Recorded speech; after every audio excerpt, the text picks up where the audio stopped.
then I went to the midnight premiere of the very last Harry Potter movie, Deathly Hallows Part 2. And then, I guess years before that, when the 7th book came out, last book in the series, and it was going to be, released at midnight.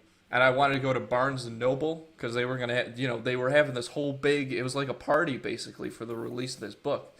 So I recall. I remember it so vividly, like begging our dad to like take me and let me go to this midnight thing. And I remember the TV show Numbers was on, and he was watching Numbers.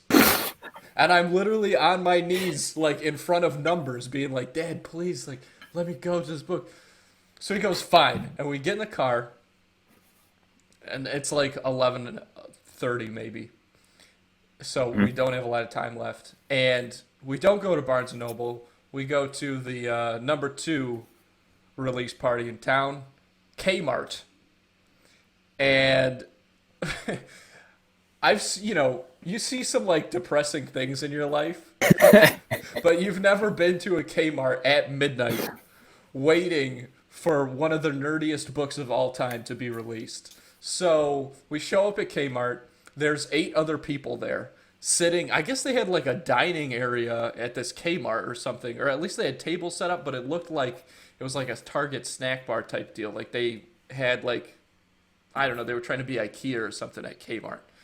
So Swedish meatballs. I don't know, probably more like something more white trash, like a Funyun Hot and tuna Pockets. sandwich. Hot Pockets, yes, Hot Pockets, freshly microwaved Hot Pockets. Fuck. So there's like 8 people there, and there's one big Sam's Club cookie tray that no one has touched. There's no sound. There's no like music or anything. No one is speaking. Not even like in their little like groups. No one is saying a word. It's just sad and quiet in this Kmart in the dead of night. Midnight finally rolls around. There's one Kmart employee there standing next to this table with a pile of books, a pile of Harry Potter books. And it's got like this little Casio watch on. And midnight hits, and the watch beep beep beep beep. The watch starts beeping. He goes, "Oh, okay, come on up." And everybody lines up, and he just hands him a book. And it was so sad, but I was so excited that I did not give a shit. That was like the most, looking back That on story it was is so actually depressing, but way it was more so- depressing. That like Saying out loud. that is it extremely was depressing. so sad.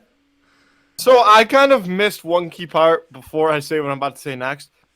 What was the reason behind not going to Barnes and Nobles again? Dad didn't want to. Yeah, Dad didn't want to deal with the people.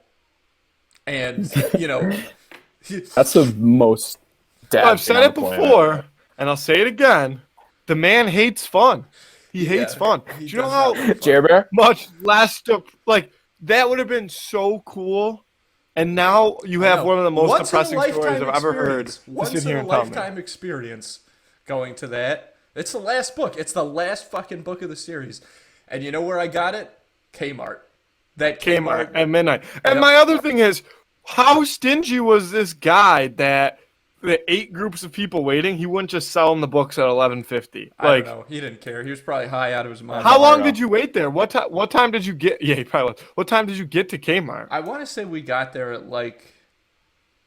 It's hard to say. We could have gotten there at like 11, but I want to say we got there about 11:30 or maybe a little. I was just saying, how long were you sitting there?